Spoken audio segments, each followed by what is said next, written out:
Tunggu siapa lagi? Lagi moto.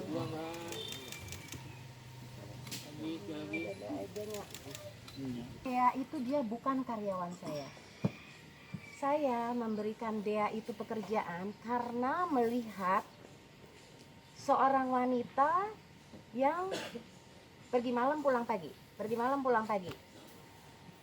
Dan dia juga waktu itu sempat mengalami demam karena demam dan batuk. Waktu demam dan batuk, saya udah kasih obat. Bisa tanya sama Eka bagaimana saya merawat sendiri itu Dea. Saya langsung kasih obat ke tangannya. Minuman-minuman vitamin harus dihabiskan di depan saya karena kan lagi virus ya, saya juga deg-degan. Karena saya melihat dia begitu terus hidupnya, jadi saya berinisiatif untuk membimbingnya supaya menjadi wanita yang normal lah. Gak usah ikut-ikut anak laki lah, pergi malam pulang pagi. Jadi saya terpikirkan menasehati, ibadahlah yang baik, bikin orang tua itu nyaman, jangan memberi masalah kepada orang tua, hiduplah yang sewajarnya itu. Nah, jadi kalau ada anak yang sudah bisa memberikan uang, bekerja dan bisa memberikan uang kepada orang tua, tentunya orang tua happy, bahagia dan bersyukur. Tapi kalaupun belum, orang tua itu 90% nggak akan menuntut itu. Mereka akan ikhlas dan orang tua itu pasti akan mencari rezekinya sendiri kalau anak memang belum kasih. Udah, saya cuman mau ngomong itu. Begitu saya udah dulu, begitu saya balik dia gini, tante saya mau tanya dong, kalau anak perempuan boleh harus bangun pagi, anak laki-laki boleh bangun siang. Saya kaget, itu kan nasihat-nasihat yang secara santai sebulan yang lalu. Oh berarti problem banget ya bangun pagi itu rupanya gitu. Saya bilang, Dea, masalah bangun pagi nih, saya bilang gini ya, sebenarnya kan bangun pagi itu kan bagus ya sebenarnya, karena rezeki itu juga datangnya di pagi hari, saya bilang. Dan dulu juga kalau nggak salah Dea kan cerita kalau pernah kerja di hotel sebagai PR. Bukannya sebagai PR itu public relation itu harus bangun pagi, ya kan? Ya saya bangun pagi ya, saya memang dulu bangun pagi kerja di hotel karena saya dibayar. Saya bilang, kan Dea juga jadi adminnya tante 2 kali kan tante juga bayar. Kan kamu waktu ditawarin tante, ya kita cari uang yuk, mau nggak jadi adminnya tante sementara aja, mau nggak? Ya mau sih tante kalau dibayar gitu. Ya dibayar lah, masa enggak? Kan kamu kerja bantuin jualin, jawab pertanyaan customer, dibayar kamu pasti. Ada hitung-hitungannya dari barang yang terjual, dia dapat berapa persen, ada hitung-hitungannya. Jadi kan kamu bersedia, tapi kalau bersedia itu oke, kalau gitu saya mau. Oke, tapi kalau bersedia itu Dea gimana ya Dea, kamu harus bisa bangun pagi karena harus standby jam 8 pagi untuk menjawab pertanyaan-pertanyaan dari semua customer yang, dan kebanyakan di luar daerah yang jamnya itu ada 1 jam lebih cepat dan 2 jam lebih cepat. Gimana ya Dea? Dea bisa deh tante. Tetapi itu pun tidak pernah terrealisasi dia bisa bangun pagi. Setiap pagi itu saya membangunkan, kalau enggak mbaknya. Jadi dia nggak pernah jam 8 pagi itu udah standby di laptop, nggak pernah kejadian. Jam 9 masih belum bangun juga, setengah 10, jam 10 masih belum bangun juga. Saya Dea ayo bangun Dea, customer Dea. Karena karyawan saya Eka ini dia menghandle yogurt juga, dia packingin yogurt juga. Jadi harus ada 2 memang admin itu, untuk yogurt dan untuk fashion saya di kami official. Dia akhirnya dengan tergopoh-gopoh jam 9 akhirnya duduk berharap dia lebih pagi gitu di situ. Kita setengah mati setiap hari bangunin. Dia bangun, dia akhirnya dia dengan muka ngantuknya. Saya bilang, aduh kenapa sih kok belum bangun. Ternyata belum bangun itu karena malamnya tetap dia jalan. Bangun jam 5 pagi, ya mana bisa lah ya. Kalau bangun jam 5 pagi tuh jam 7 udah standby. Ya tidur jam 5 pagi, baru pulang jam 5 pagi, standby jam 7 pagi udah harus bangun dan ya. Jadi dengan muka ngantuknya gitu ya, tante, please tolong, ini udah banyak sekali yang nanya-nanya customer segala macam gitu. Jadi juga nggak disiplin, dia juga tidak disiplin. Dia itu bilang, ini saya bantah ya, dia itu bilang menjadi karyawannya itu setiap hari. Benar teman-teman, setiap hari dia bilang, setiap hari dari jam 8 pagi sampai jam 10 malam.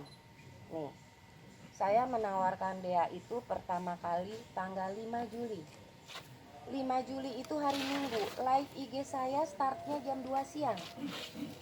Nah, dia baru berada di situ di atas itu jam 12 kalau nggak jam 1. Sementara Eka udah dari pagi. Udah nyetim bajunya, udah segala macam. Oke lah, kalau dia nggak mau mengerjakan itu nggak apa-apa. Karena memang anaknya juga nggak ada inisiatif ya, harus kita suruh-suruh gitu, baru nggak ada inisiatif. Dia baru duduk di situ kira-kira jam 1 atau mau mendekati setengah 2. Jam 2 teng IG saya mulai. Hari Minggu jam 2, hari Senin, hari Selasa, hari Rabu. Kami selesai. Jadi hanya 4 hari.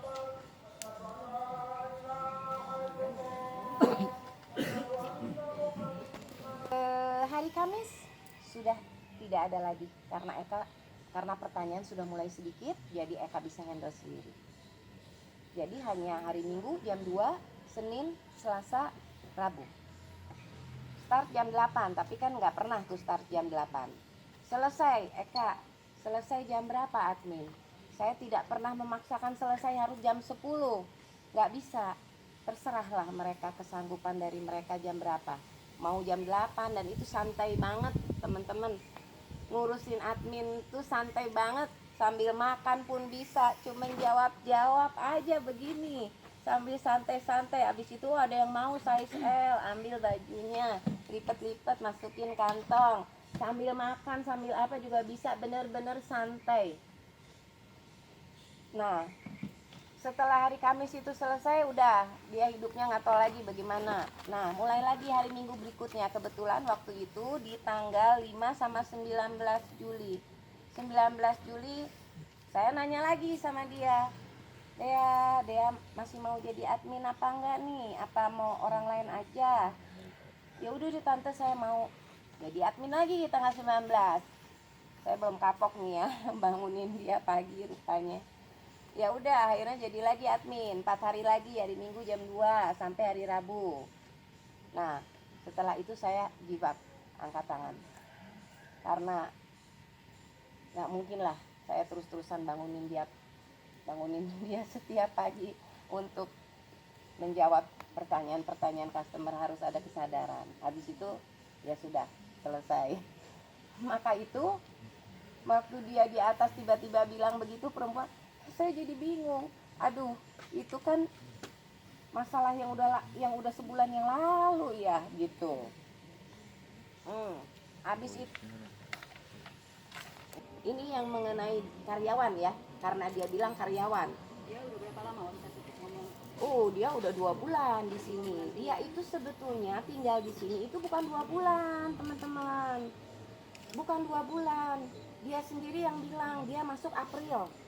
Coba dihitung, April, Mei, Juni, akhir Juli, pas Idul Adha tanggal 31 Juli dia keluar dari sini. Berarti kan dia tinggal di sini 4 bulan, bukan 2 bulan. Anggaplah pertengahan April, 3,5 bulan. Jadi saya itu panggil dia itu setelah dia 1,5 bulan, karena saya lihat dia hidupnya begitu ya. Jadi setelah 1,5 bulan baru saya ajak bicara. Nah, waktu kejadian di atas itu sama sekali saya udah nggak ngomong. Itu juga bangun pagi itu juga ngomongnya tuh hanya sepintas gitu. Waktu di atas itu, waktu kejadian di ruang tamu ahli, itu saya menyampaikan sesuatu yang karena dia bolak-balik bilang mau jual ginjal. Saya mau jual ginjal di mana tante? Nah itu.